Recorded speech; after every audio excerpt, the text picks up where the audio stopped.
Hai semuanya, pasti dari kalian pernah nih mendengar istilah kesehatan mental.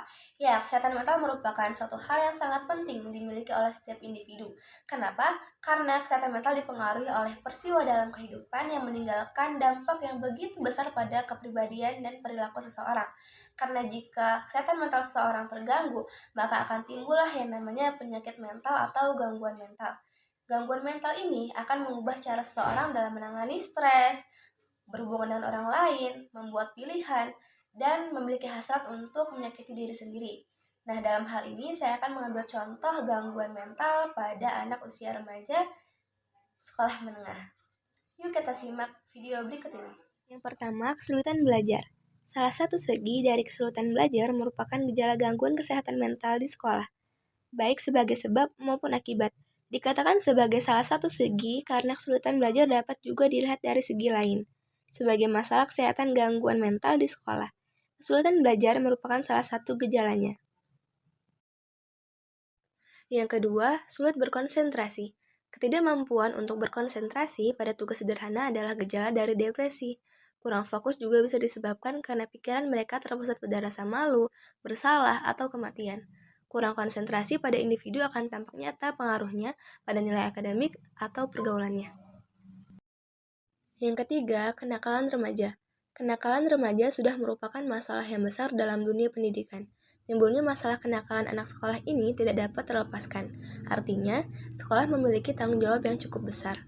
Anak yang melakukan gejala kenakalan dapat diperkirakan mengalami gangguan-gangguan kesehatan mental di sekolah. Contohnya seperti tawuran. Dan yang terakhir, masalah disiplin. Pelanggaran disiplin yang dilakukan anak bisa merupakan adanya gejala gangguan kesehatan mental di sekolah. Gejala pelanggaran disiplin seperti datang terlambat, berbuat seenaknya, mencuri, mencontek, dan sebagainya. Dapat terjadi bukan karena anak tidak tahu aturan disiplin, tetapi gejala itu dilakukan sebagai protes terhadap ketidakseimbangan gangguan kesehatan mental di sekolahnya. Nah, dalam video tersebut dapat kita simpulkan bahwasanya kesehatan mental merupakan suatu hal yang sangat penting dimiliki individu, terkhusus bagi kalangan remaja anak sekolah menengah. Karena ketika kesehatan mental mulai terganggu, maka belajar mereka di sekolah pun akan terganggu. Nah, dalam hal ini saya akan memperkenalkan teori kesehatan mental dari tokoh terkenal yaitu teori Yahoda yang sangat luar biasa, dan mari kita simak video ini. Yahoda's Mental Health Theory.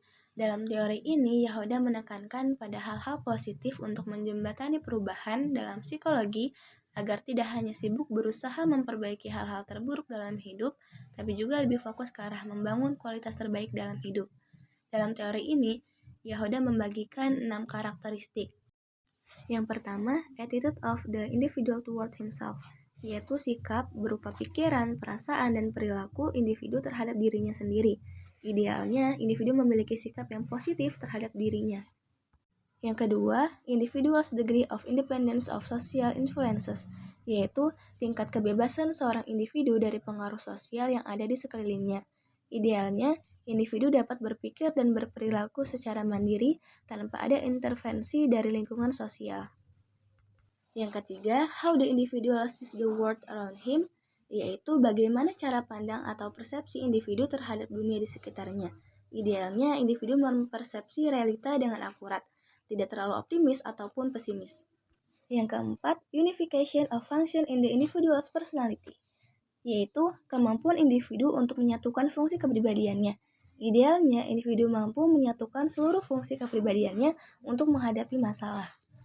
Yang kelima, degree to which person realizes his potentialities through action, yaitu kesadaran individu terhadap potensi diri yang dimiliki dan mewujudkannya dalam bentuk tindakan. Idealnya, individu mampu mengaktualkan potensi dirinya melalui karya nyata.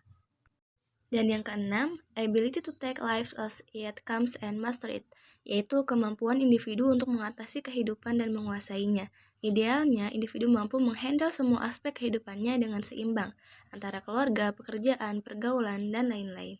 Wah, bagaimana teman-teman setelah melihat video teori Yahoda? Yang pastinya banyak sisi positif yang dapat kita ambil.